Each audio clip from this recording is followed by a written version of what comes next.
The small research ship Gentle Current floated helplessly in the dark space between two distant stars. Its smooth, pearl-white hull was cracked in several places, and thin streams of glowing blue gas leaked out into the cold void. Inside the ship, Captain Vell pressed his webbed hand against the control panel and watched the numbers on his screen drop lower and lower. "Captain," called out his navigator, Finn, from across the bridge. "Life support is down to 38%. At this rate, we have maybe 6 hours left." Vell closed his large, dark eyes and tried to stay calm. His people, the Aquari, were known throughout the galaxy for being peaceful and wise. They lived on water worlds and spent their time studying science and art. They had never been in a situation like this before. The Gentle Current was supposed to be on a simple mission. They were exploring new star systems, looking for planets with peaceful plant-eating creatures that might want to join the Galactic Council. It was supposed to be safe and easy work. But 3 days ago, they had flown into a field of floating rocks that the ship's sensors had missed. The rocks had torn through their hull like sharp knives through paper. Now they were stranded millions of miles from the nearest help, with their engines dead and their communication system barely working. "Sir," said Dr. Kef, the ship's medical officer. She was tending to several crew members who had been hurt when the rocks hit their ship. "The younglings are having trouble breathing. The air is getting too thin for them." Vell looked over at the corner of the bridge where 5 young Aquari sat quietly. They were just children, brought along to learn about space exploration. Their gills were fluttering rapidly as they struggled to get enough oxygen from the failing air system. The captain felt a heavy weight in his chest. These were his people, his responsibility. There had to be something he could do. "What about the emergency beacon?" asked Finn. "Can we send a distress call?" Vell nodded and moved to the communication station. The emergency system was still working, though barely. When he activated it, the screen lit up with a map of nearby star systems. The computer began searching for any civilization that had faster-than-light travel and could reach them in time. "Scanning for rescue possibilities," the computer said in its calm, musical voice. "Please wait." The crew gathered around as the system worked. Dots of light appeared on the star map, showing different alien civilizations. Most were too far away. Others did not have ships fast enough to reach them before their air ran out. Then suddenly a new dot appeared on the map. It was close, very close compared to the others. The computer highlighted it in bright green. "Suitable rescue civilization found," the computer announced. "Planet designation, Earth. Species, human. Technology level, advanced faster than light. Capability. Estimated travel time to rescue, 18 hours. Vell frowned as he looked at the information. "Earth? I have never heard of this planet. Finn, check the Council database." Finn's fingers moved quickly over his control panel. After a moment, his face went pale. "Captain, I found it, but there is a problem." "What kind of problem?"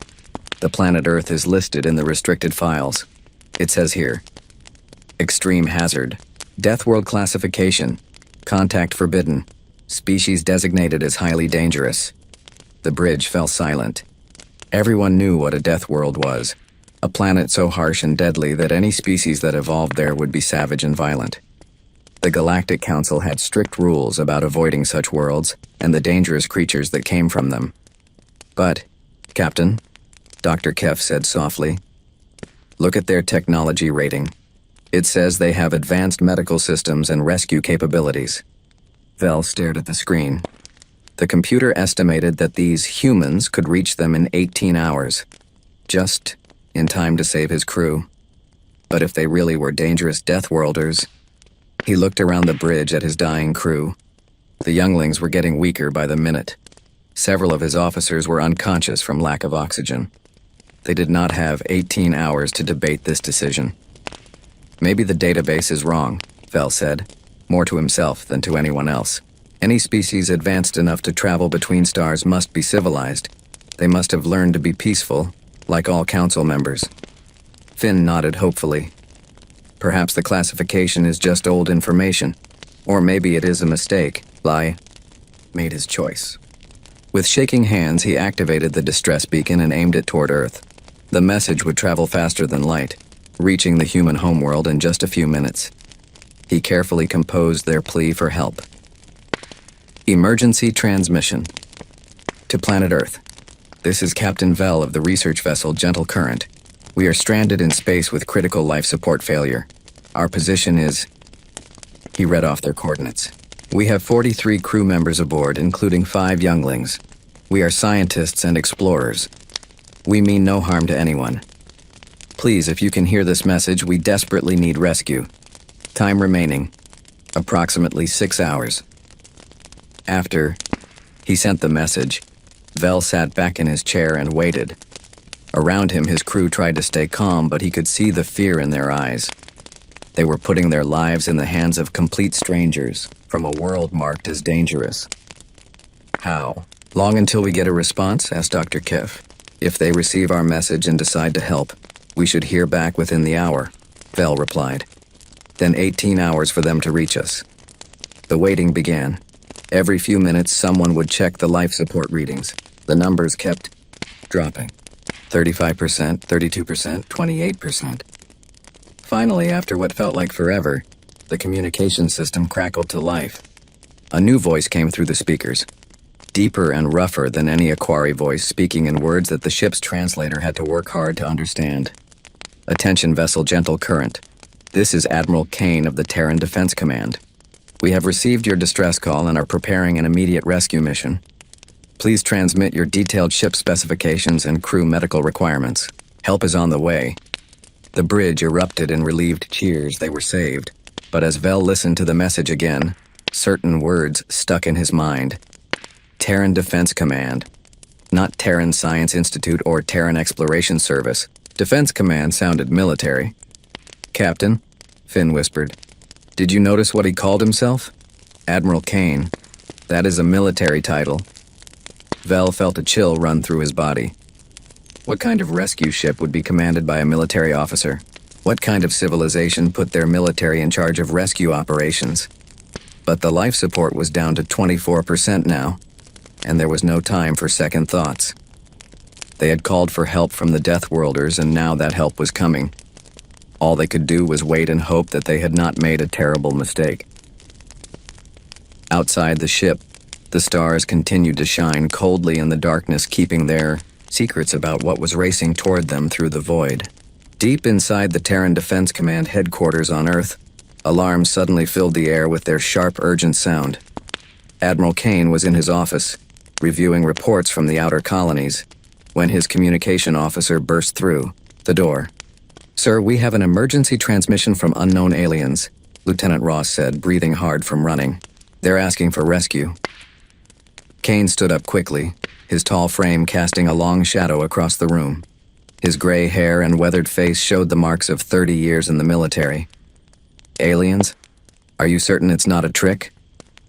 The transmission is unlike anything we've seen before, sir. The language patterns, the technology signatures, it's definitely not human. And sir, Ross paused, looking worried. The bioscans they sent show they're dying. Life support failure in space. Kane followed Ross to the main command center, where dozens of officers worked at glowing screens. The large wall display showed a map of nearby space, with a small blinking dot marking the location of the alien ship. Play the message, Kane ordered. The speakers filled the room with a strange musical voice. Emergency transmission to planet Earth. This is Captain Vell of the research vessel Gentle Current. We are stranded in space with critical life support failure. Kane listened to the entire message, his expression growing more serious with each word. When it finished, he turned to his intelligence officer, Colonel Reed. Reed was a shorter man with scars across his left cheek from a battle with space pirates 5 years earlier. What do we know about this area of space, Colonel? Kane asked. Reed pulled up detailed star charts on his screen. Sir, that's the Kepler 442 region. It's been getting dangerous lately. 3 different alien species have been building military bases there. The Vorthak Empire, the Hegemony Coalition, and the Rigel Confederacy. They're all expanding toward human space. Could this be a trap? Kane asked, studying the coordinates. Bait to lure one of our ships into an ambush? Reed zoomed in on the biological readings from the alien ship. The life signs look genuine, sir. We're seeing 43 different biosignatures, and several appear to be children based on their smaller size and higher metabolic rates. If it's a fake, it's incredibly detailed. Kane was quiet for a moment, thinking. He had learned to be suspicious during his long military career. Too many good soldiers had died walking into traps. But the readings showed children dying in space, and that changed everything. "What's our closest ship to their position?" he asked. "The Iron Hammer, sir," replied Captain Torres, the fleet coordinator. She was a tough woman in her 40s who had worked her way up from enlisted ranks. It just finished patrol near the Centauri colonies. Captain Morrison commanding with a full crew of 800. Kane nodded. The Iron Hammer was perfect for this mission. It was one of Earth's newest Dreadnought-class warships. 2 kilometers, long and armed with the most advanced weapons humanity had ever built. More importantly, it had excellent medical facilities and could handle rescue operations. "Get me Captain Morrison on the line," Kane ordered. The main screen flickered and showed the bridge of the Iron Hammer. Captain Morrison appeared, a calm, steady man in his 50s with graying temples. Behind him, Kane could see the efficient activity of a warship's bridge crew. "Admiral, we received the alien transmission," Morrison said without waiting for orders. "My medical team is already analyzing their biological data. What's your assessment, Captain?" "They're not human, but they're definitely dying.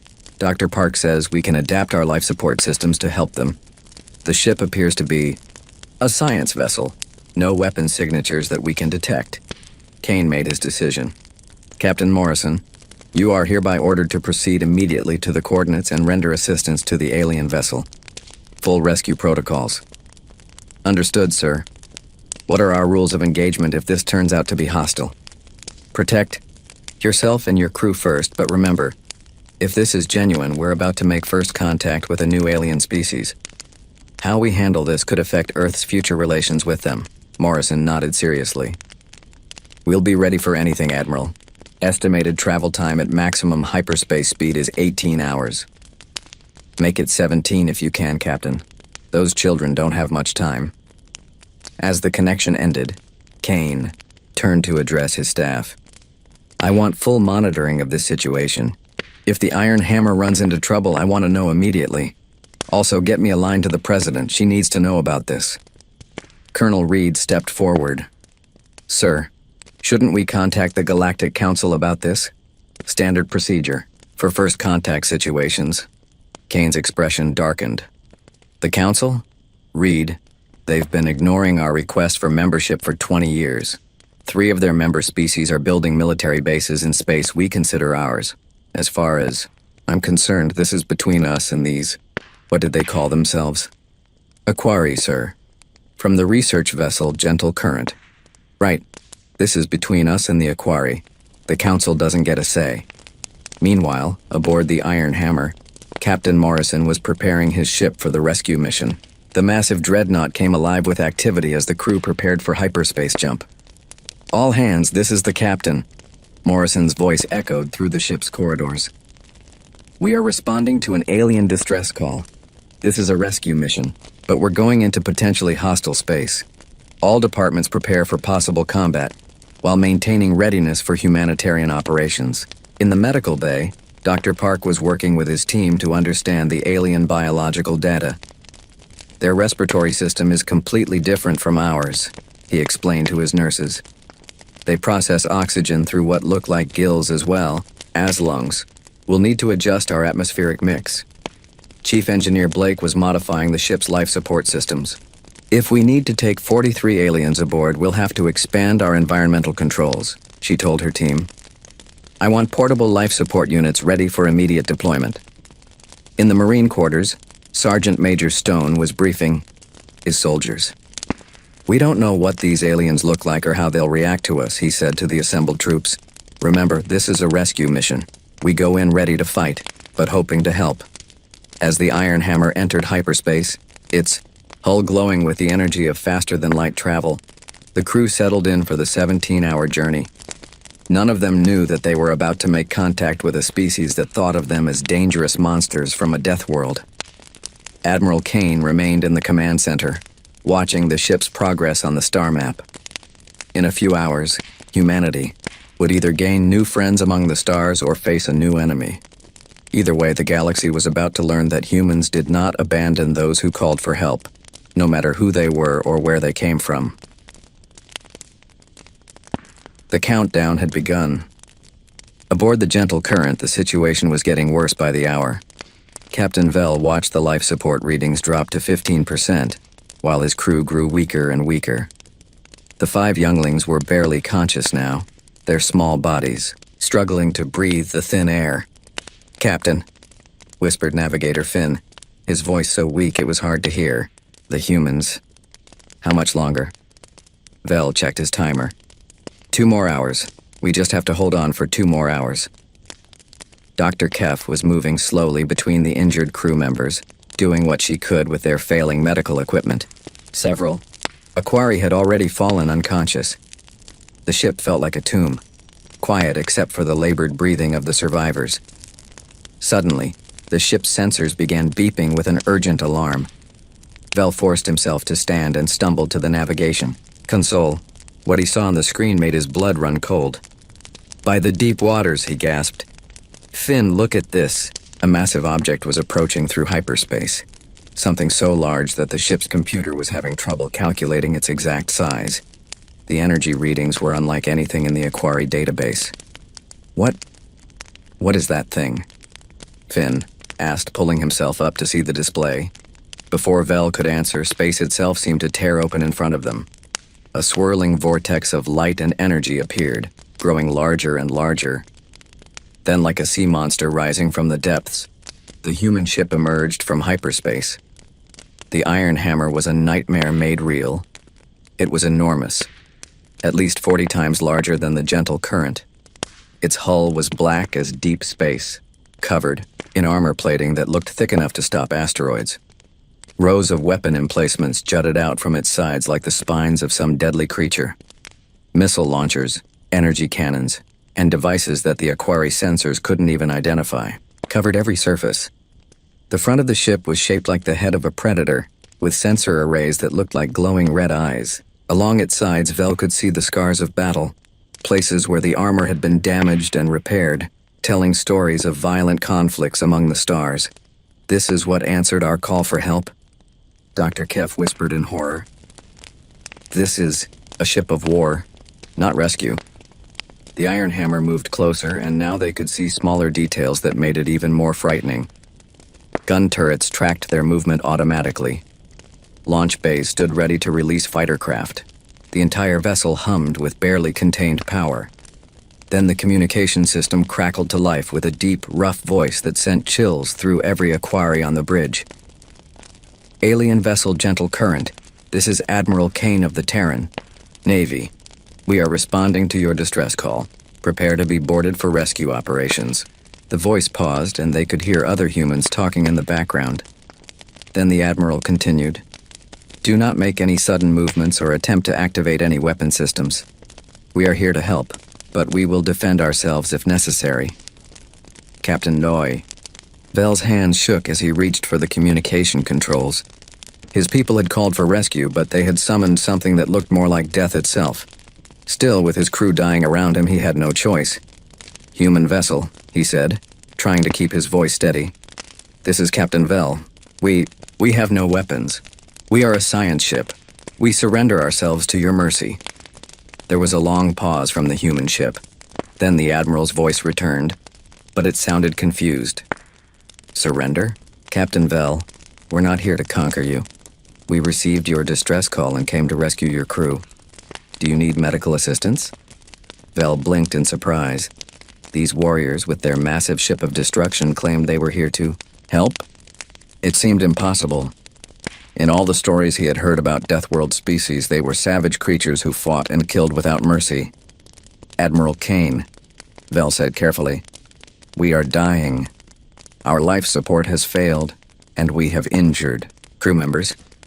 But your ship, it is built for war." Another pause. Then a different voice came over the radio, calmer, more gentle. "Captain Vell, this is Captain Morrison of the Iron Hammer. Yes, our ship is designed for combat, but we also carry full medical and rescue facilities. We have doctors, life support, equipment, and everything needed to save your crew. May we come aboard to help you? Dr. Kef grabbed Vel's arm. Captain, the younglings don't have much time left. Whatever these humans are, we have to trust them. Vel looked around at his dying crew and made his decision. Captain Morrison, you have permission to board our vessel. Please, help us. Understood. Preparing rescue teams now. We'll have you and your crew safe in 30 minutes. The Iron Hammer moved closer, and the Aquari could see airlocks opening along its side. Smaller craft began emerging.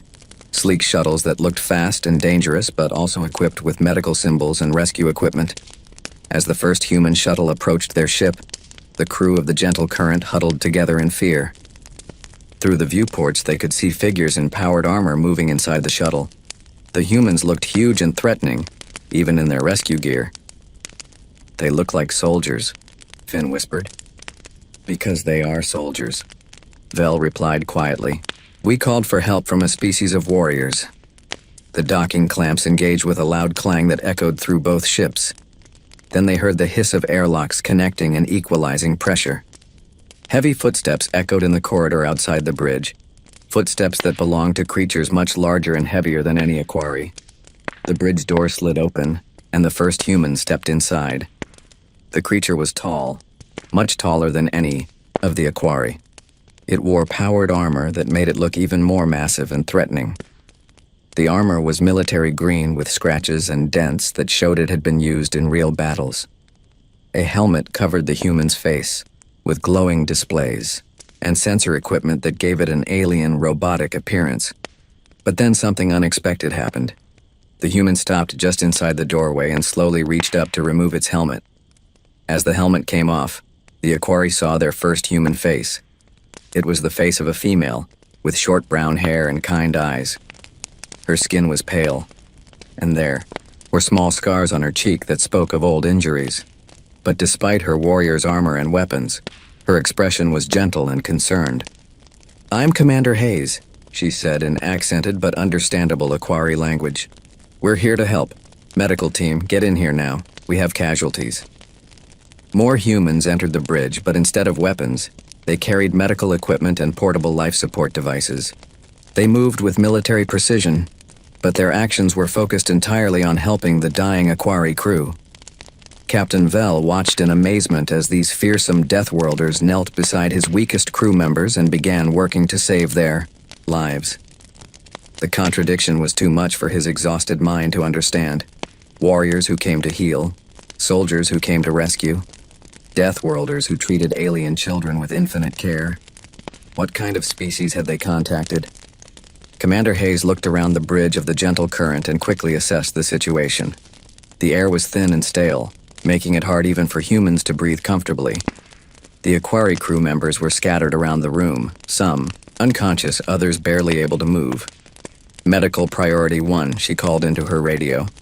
We need portable atmosphere generators and emergency medical kits. These people are in bad shape. Behind her, 4 more humans in powered armor entered the bridge. But unlike Hayes, they kept their helmets on and carried large medical cases instead of weapons. They moved with the same military precision, but their focus was entirely on the dying aliens. Dr. Park was the first to reach the younglings. He was a short, stocky man whose armor bore medical symbols instead of combat insignia. When he knelt beside the smallest Aquari child, his movements were surprisingly gentle for someone in such heavy equipment. Easy there, little one, he said, softly, even though the child couldn't understand his words. His tone was universally calming. He pulled out a scanner and began running it over the young Aquari's body. Captain Vel watched in fascination as the device beeped and displayed readings that Dr. Park somehow understood. The human doctor frowned at the results, then reached into his medical kit and pulled out a small breathing mask. This should help, Dr. Park said, carefully placing the mask over the child's gills and nose. Immediately, the young Aquari's breathing became easier, and some color returned to its pale skin. How did you know how to help our young? Vel asked, his voice filled with wonder. Dr. Park looked up and smiled. Your distress call included biological data about your species. We've been analyzing it during our journey here. Your respiratory system is actually quite elegant. You can process oxygen through both gills and lungs simultaneously. We just had to adjust our equipment to match your needs. While Dr. Park worked on the children, the other medics spread out across the bridge.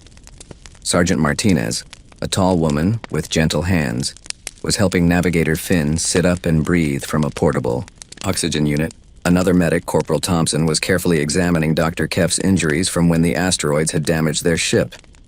"Commander," called out one of the medics, "we need to get these people to our medical bay as soon as possible. Several of them have severe oxygen deprivation, and that injured officer has internal bleeding." Hayes nodded and activated her communication system. "Captain Morrison, we need immediate medical transport. The aliens are in worse shape than we thought." Morrison's voice came back clearly. "Understood, Commander. Medical shuttles are standing by." "How many passengers?" Hayes did a quick count.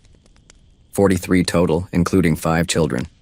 At least 12 need immediate intensive care. We're ready for them. Bring them home. As the human medics prepared the Aquari for transport, Captain Vell noticed something that amazed him. These warriors, who looked so frightening in their battle armor, were treating his crew with incredible care. When they lifted injured Aquari onto stretchers, their movements were precise and gentle. When they spoke to frightened crew members, their voices were calm and reassuring, even though the words were in a foreign language. Sergeant Martinez was helping one of the older Aquari crew members walk to the transport shuttle. The alien was weak and stumbling, but instead of becoming impatient, Martinez simply adjusted her pace and provided steady support. "Take your time," she said in broken Aquari, obviously having learned a few words during the journey. "No rush. Safe now." Dr. Keff, who was conscious despite her injuries, grabbed Vell's arm as she was being moved to a stretcher. "Captain," she whispered, "these humans, they're not what the database said they would be." Vell nodded, equally confused. Everything about these creatures suggested they were born for war. Their ship was a weapon, their armor was designed for battle, and they moved with the coordination of trained soldiers. But their actions spoke of compassion and mercy. Commander Hayes approached Vell as the last of his crew was being prepared for transport. "Captain, we need to move you now. Your condition is worse than the others. You've been breathing this bad the longest." "I must stay with my ship," Vell protested weakly. Hayes shook her head firmly. "Sir, with respect, your ship is dead. Life support is completely gone, and the hull breaches are too severe to repair out here. We'll take you aboard the Iron Hammer and get you healthy, then we can discuss what to do about your vessel." As they helped Vell onto a stretcher, he looked around the bridge of the gentle current one last time. This had been his home for 5 years, and now he was leaving it in the hands of alien warriors from a death world. The transport shuttle was unlike anything Vell had ever seen. The interior was clearly military, reinforced walls, weapon storage, and seats designed for armored soldiers. But the medical equipment was more advanced than anything in the Galactic Council. The humans had converted their war machine into a sophisticated ambulance. During the short flight to the Iron Hammer, Vell watched Dr. Park work on the most seriously injured Aquari. The human doctor's hands moved with practiced skill, using devices that could monitor alien biology and adjust treatment accordingly. "How long have your people been practicing medicine on other species?" Vell asked. Dr. Park looked up from his patient. "We haven't. You're the first non-human patients we've ever treated. But the principles of trauma medicine are fairly universal, and your biological data helped us prepare." Vell was stunned. These humans had risked their lives to rescue complete strangers from a species they had never even met before. They had modified their equipment, learned basic words in his language, and treated his crew as if they were their own people. The shuttle docked with the Iron Hammer, and Vell got his first look inside the massive human warship. The corridors were wide and functional, with exposed pipes and wiring that spoke of a species that valued efficiency over beauty. But everywhere he looked, he saw signs that this ship's crew was prepared for his arrival. Signs had been posted in both human, writing and hastily translated Aquari script, showing directions to medical facilities. The air had been adjusted to be more comfortable for his species. Even the lighting had been modified to be less harsh for Aquari eyes. As they moved through the ship, Vel saw human crew members stopping their work to watch the injured aliens pass by. But instead of the curiosity or hostility he might have expected, their faces showed concern and sympathy. A young human technician approached Commander Hayes. "Ma'am, we've prepared special quarters for our guests. Temperature and humidity are set for aquatic comfort, and we've installed communication systems with translation protocols." Hayes nodded approvingly. "Good work, Jenkins. Make sure they know they're welcome here." As Vel was wheeled into the medical bay, he realized that everything he thought he knew about Deathworlders was wrong. These humans were indeed warriors. That much was obvious from their ship and equipment. But they were also healers, protectors, and caregivers. They were something the galaxy had never seen before. Soldiers with hearts of gold. 3 days had passed since the rescue, and Captain Vel was finally strong enough to walk through the corridors of the Iron Hammer. The human medical bay had worked miracles on his crew. All 43 Aquari had survived, including the 5 younglings who were now playing games with off-duty human crew members in the ship's recreation area. As Vel made his way to Admiral Kane's office, he marveled at how the humans had transformed part of their warship into a comfortable living space for his people. The corridors that once seemed cold and threatening now felt welcoming. Human crew members nodded politely as he passed, and some even attempted to greet him in broken Aquari. The door to the Admiral's ready room slid open with a soft hiss. Admiral Kane stood looking out a large window at the stars, his hands clasped behind his back. The room was simple but functional. A desk, chairs, and walls covered with star charts and what appeared to be military honors. "Captain Vel," Kane said, turning around with a slight smile. "Dr. Park tells me you're making excellent recovery. Please sit down, we need to talk." Vel settled into a chair that had been specially adjusted for his physiology. "Admiral Kane, I must thank you again. Your people saved our lives when they had no reason to help us." Kane sat across from him, his expression becoming more serious. "Captain, you said in your distress call that you're part of the Galactic Council. Tell me about this council." "The Council is a union of peaceful species from across the galaxy," Vel explained. "We explore space, share knowledge, and help civilizations grow and prosper. There are over 200 member species, all dedicated to science, art, and peaceful cooperation." Kane's eyes narrowed slightly. "And Earth? What does your council know about Earth?" Vel felt uncomfortable under the Admiral's steady gaze. I checked our database after we were rescued. Earth is listed as a restricted world. The classification says it's a death world and contact is forbidden." "Forbidden," Kane repeated, his voice growing cold. "And why is that?" "The records say that death world species are too violent and dangerous to be trusted, that they only know war and destruction." Vel paused, looking around the room that belonged to these supposedly savage beings who had risked everything to save his people. But the records are clearly wrong. Kane stood up and walked to a wall display showing a map of local space. With a touch of his hand, the map zoomed in on a sector near Earth. "Captain, do you recognize this region?" Vel studied the display and felt his heart sink. "That's where we were stranded, the Kepler 442 region." "Exactly. And do you see these installations?" Kane highlighted several structures on the map. Military bases built by 3 different council member species, the Vorthak Empire, the Hegemony Coalition, and the Rigel Confederacy. The implications hit Vel like a physical blow. They're expanding toward human space. "More than that," Kane said grimly. "They're cutting off our trade routes, threatening our colonies, and building up forces for what looks like an invasion. All this while your council maintains that we're too dangerous to even talk to." Vel stared at the map in horror. The council species he knew as peaceful explorers were acting like conquerors in this region of space. I had no idea. Our exploration missions are always in the opposite direction from this sector." "Of course they are," Kane said. "Can't have peaceful council members seeing their military expansion, can we?" Captain Morrison entered the room, carrying a data pad. Admiral, we just received intelligence from our scout ships. The Vorthak are moving a battle fleet toward the Proxima system. That's where we have 50,000 colonists. Kane nodded, grimly. How long until they arrive? 6 days, sir. Vel felt sick. The Proxima system wasn't far from where they had found him. If the Vorthak were moving a battle fleet there, it meant they were preparing for serious military action against human space. Admiral, Vel said quietly, there must be some mistake. The Council promotes peace. They would never approve of military aggression. Kane sat back down and looked directly at Vel. Captain, let me ask you something. In all your years with the Council, how many species have you encountered that evolved on harsh worlds? Planets with dangerous predators, extreme weather, or scarce resources?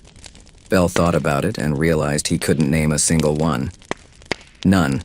All Council species come from peaceful garden worlds with abundant resources. Exactly. Your Council isn't promoting peace it's maintaining control.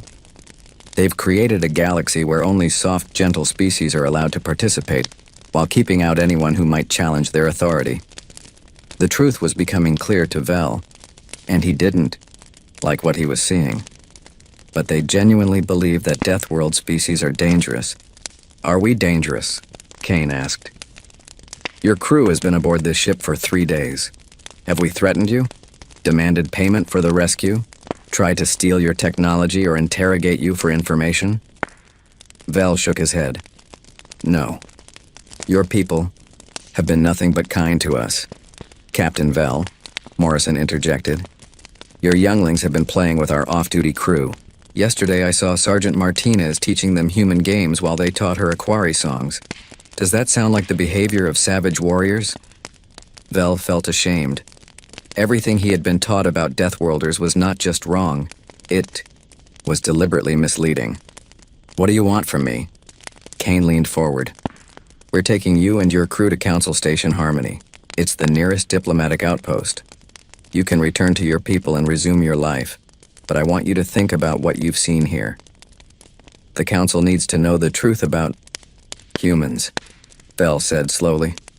Does it? Kane challenged. 3 Council species are about to attack our colonies. When you report back, will your superiors listen to your story about peaceful humans? Or will they assume we brainwashed you or threatened you into saying good things about us?